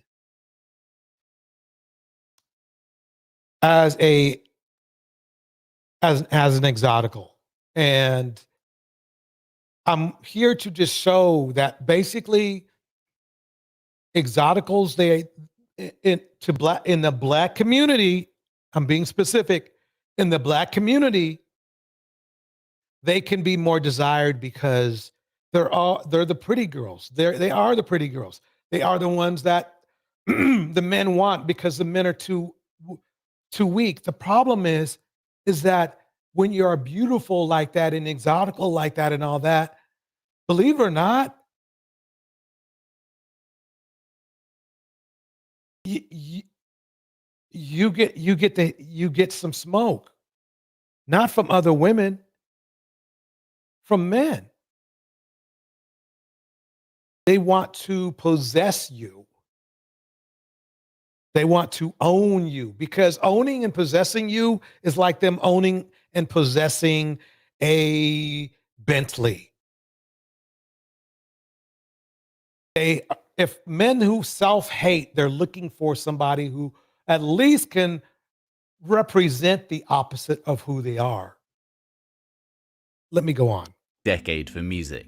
Any artist that has come up in the last 10 years has done so in a fragmented, social media dominated world. It is very hard to be a household name, because every household has a different set of names they hold dear. Drake, Ariana Grande, Frank Ocean and Kendrick Lamar all made names for themselves this decade, but there's less than a handful of British acts that would critically and commercially hit the same peaks. Adele and perhaps Ed Sheeran, and that's it. But this has fostered a generation of British acts unafraid to be pop in the broadest sense, but also intensely awkward and original in their own special way. Charlie XCX, Alt J, Jamie XX and the 1975, but especially FKA Twigs. She wowed critics and those in the know with her early EPs and then her first album, LP1, in 2014. Her sound was her own unique brand of halftime trap beats, Kate Bush style eccentric soprano, atop a mesh of found sound sampling and industrial style electronica. Plus, her jaw-dropping live show made it so eyes and ears were turned in her direction before she disappeared musically for the rest of the decade, only to reappear in 2019 with her finest statement yet, the fragile bombast of her comeback single. This is New British Canon, and this is the story of FKA Twigs' Cellophane.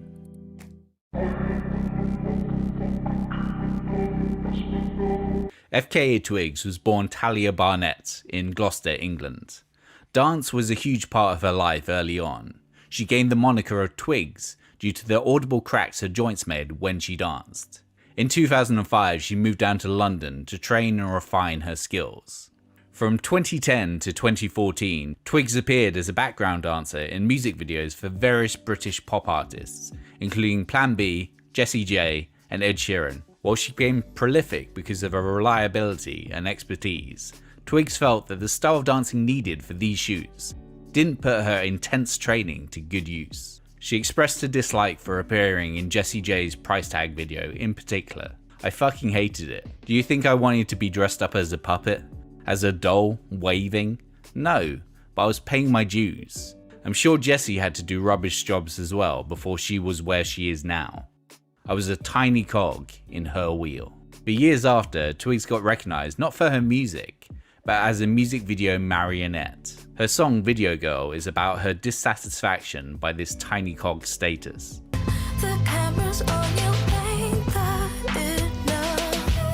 Alongside this dance career, she was making music. Because of her formative influences, it's very hard to pin her sound to a particular genre. She sang in jazz clubs in her youth, and yet her favourite album is X-Ray Spex' Germ-Free Adolescence. Add to this, glam rock super producer Mike Chapman personally taught her how to structure her songs. Let me pause right there. Jazz, opera, pop, and punk all collide under her own Twiggian banner. Let me see if I can spin a little bit of her jam here. I'm going to go ahead and give it a shot. This is her latest track right now. Here we go.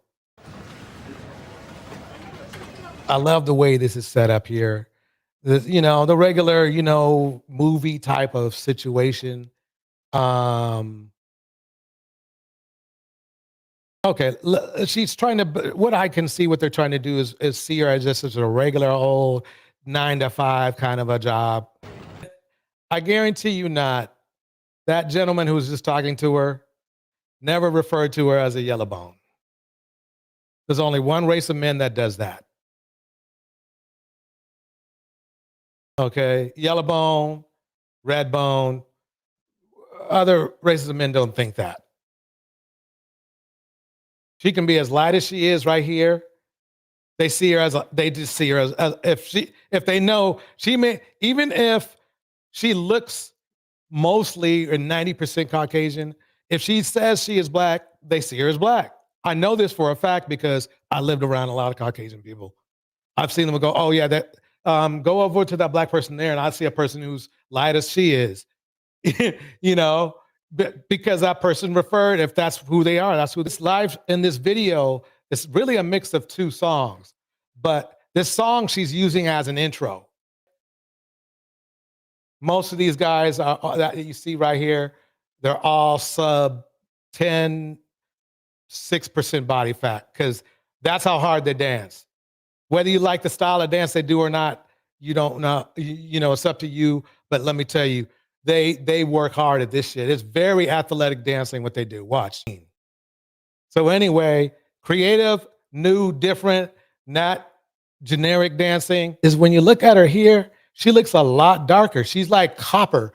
I think it's the makeup, but still, I mean, it's funny because they're having this war. I guess they call it a war, or whatever you want to call it, with the Exoticals and who's paper bag and who's this. Well, what happens? Does somebody go from yellow bone to red bone in summertime or what? You know what I mean?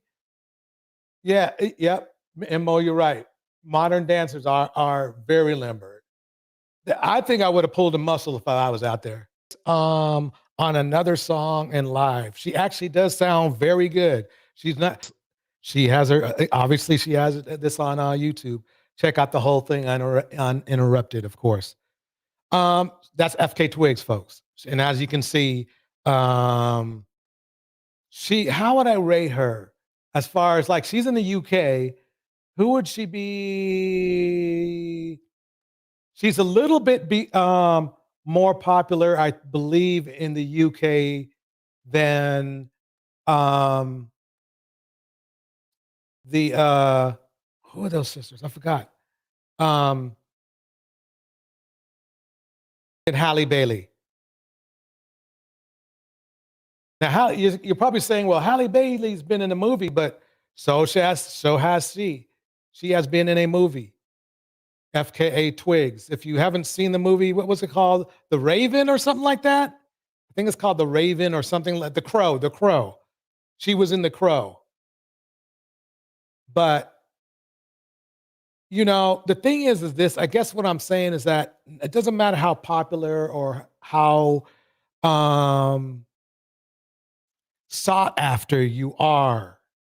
The problem is not being sought. It's the flex isn't being sought after. That's who you're being sought after by. You know, that's the important thing. Phoenix Soul says, and Phoenix Soul knows what she's talking about because she's a singer. She's Janet, Madonna, Bjork, and Billie Eilish all in one. Bars. And I know what, and you know one thing, she's not walking around going, "Oh yeah, look at all you dark-skinned women." She's not saying that. She's got her own problems, and I'm about to show you right now. She got bigger problems than worrying about what skin tone she is, what skin tone, you know, other people are, because she's run into some bandits herself. One being... This morning, we are hearing from British singer-songwriter FKA Twigs in her first TV interview since filing a civil lawsuit in December against actor and former boyfriend Shia LaBeouf. Now, I went over Shia LaBeouf yesterday. If you didn't see my Shia LaBeouf clip, you definitely want to look into it. Basically, he is the Chris Brown of actors. That's as simply put as I had put it. I mean, he's not a very nice guy. So it just goes to show you it. Now, I mean, she did date an A-list actor. At least he was. I don't know what he is now. It depends on what you want to, how your rating system is. But basically, it didn't bring her happiness. It didn't bring her happiness, not at one bit. The singer, who is also on the cover of the next issue of Elle magazine, accuses LaBeouf of sexual battery, assault, and inflicting emotional distress. Basically, she got diddied. Indiana Mom, you nailed it. He was terribly abusive. Terribly abusive. He's at Chris Brown level abusive. If you want to see the whole history, I got it yesterday on the Wookiee series.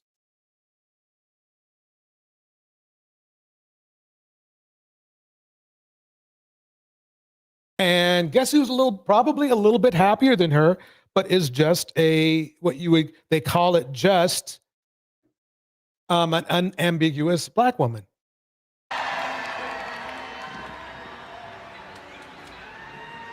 This is Chloe Bailey.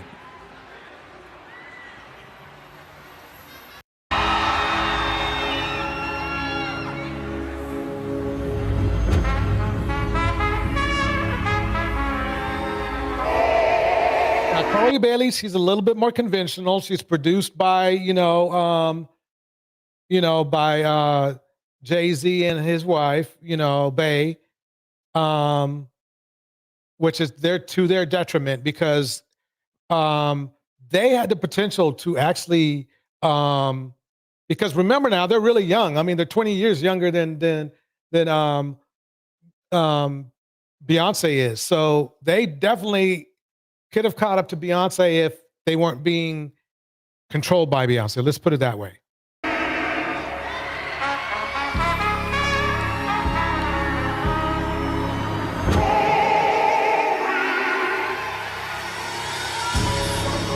She has a little build. Beautiful. Black.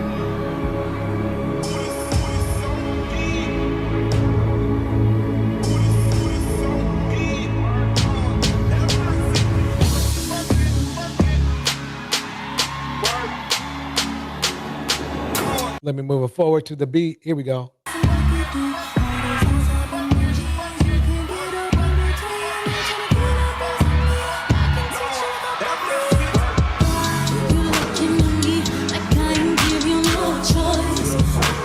I guess my point is that there are some things that you have to understand is that no matter what your skin tone, you can be happy. If you're competing with somebody because of skin tone, I think it's really not the right, and there's the only thing I'm going to say about it. I don't think it's the right thing. It's not going to help you in the long run. Chloe Bailey is a lot happier than FKA Twigs is right at this moment. FKA Twigs is healing. Chloe Bailey, I saw an interview with her in it, and she is just brimming with happiness, you can tell. And it really becomes really who is in your life and who do you allow in your life? You see what I'm saying?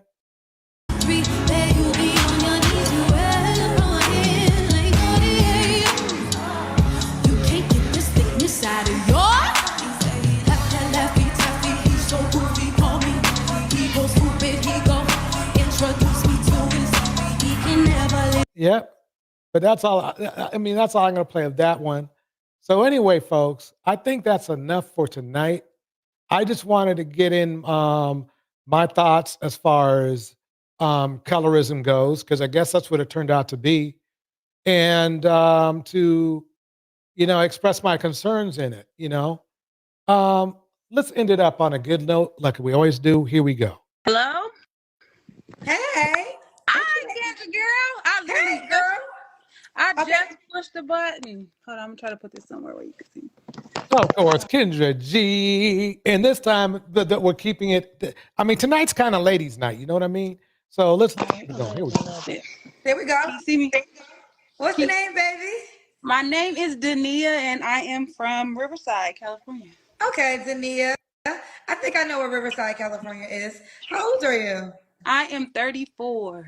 34. What you do for a living? I'm a correctional officer. I was going to tell you I babysit, a glorified babysitter, but a correctional officer. A correctional officer.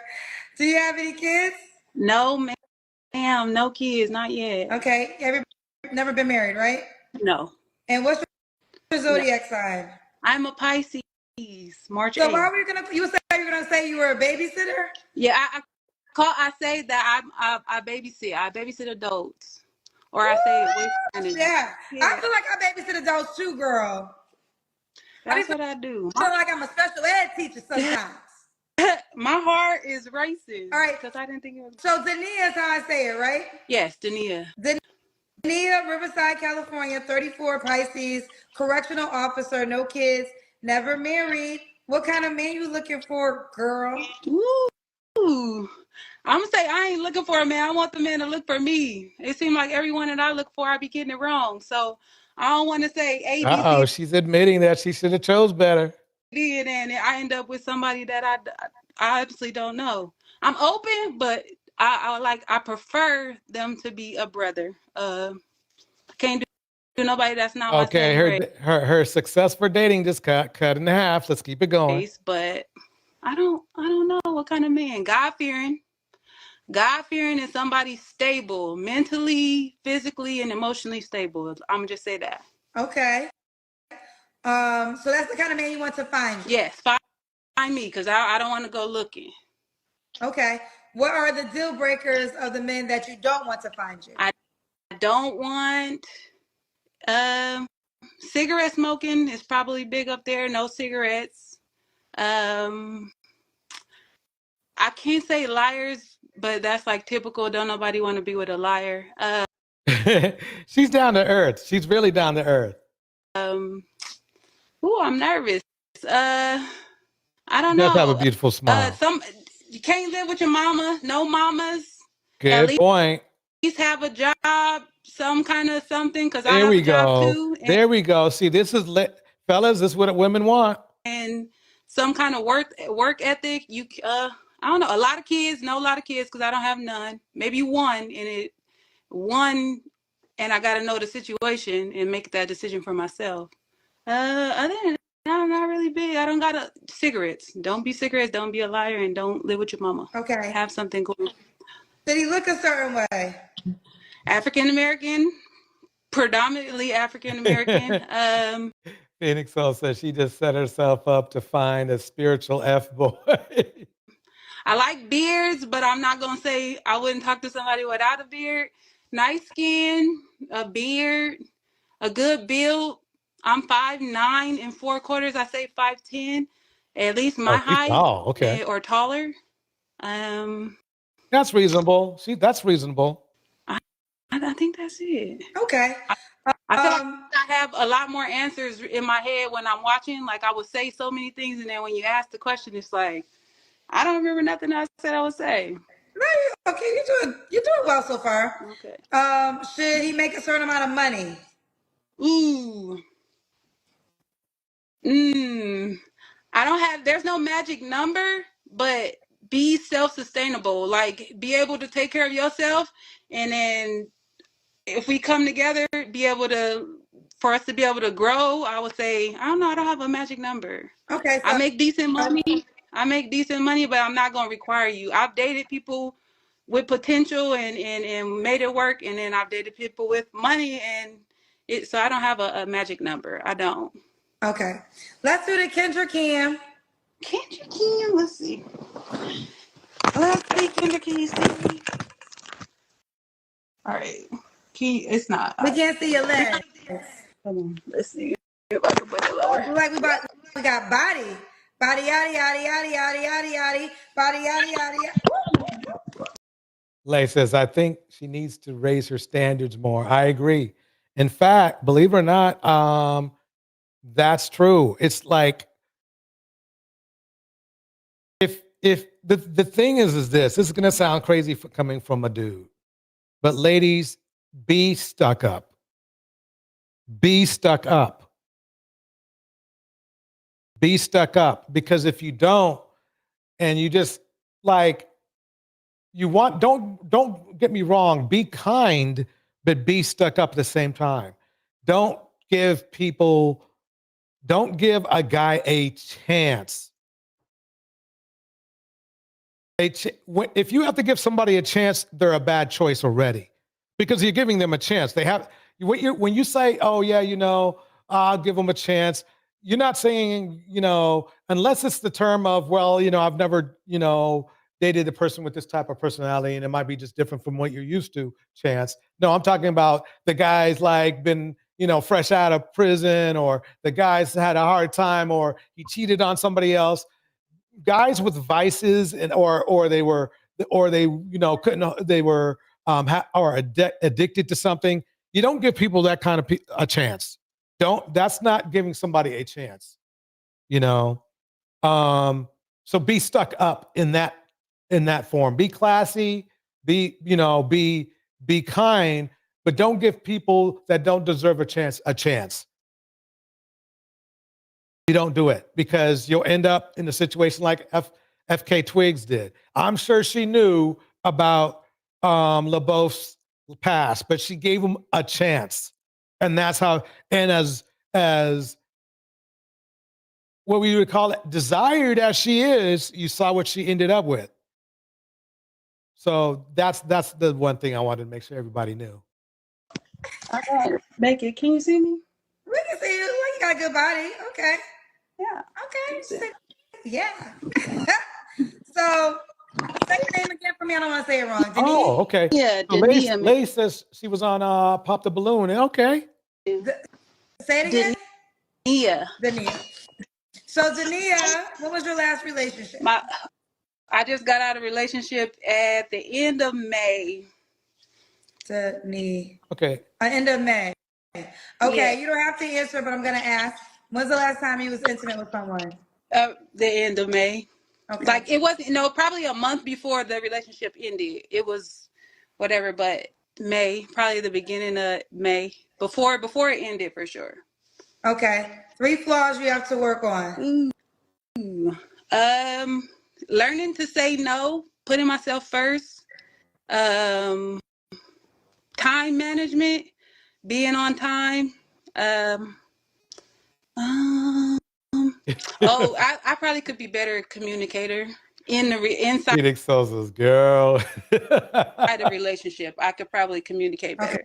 I think I'm passive, and I've gotten to the point where I got to learn to speak up for myself and just in general. Probably a better communicator. Okay. The cousins like you, girl. Yeah.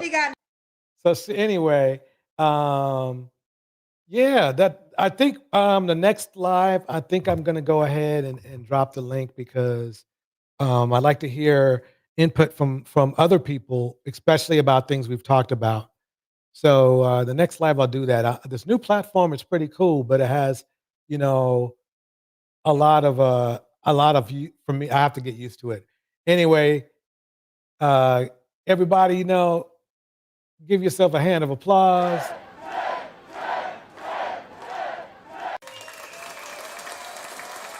And I will see you on the next one. Here we go.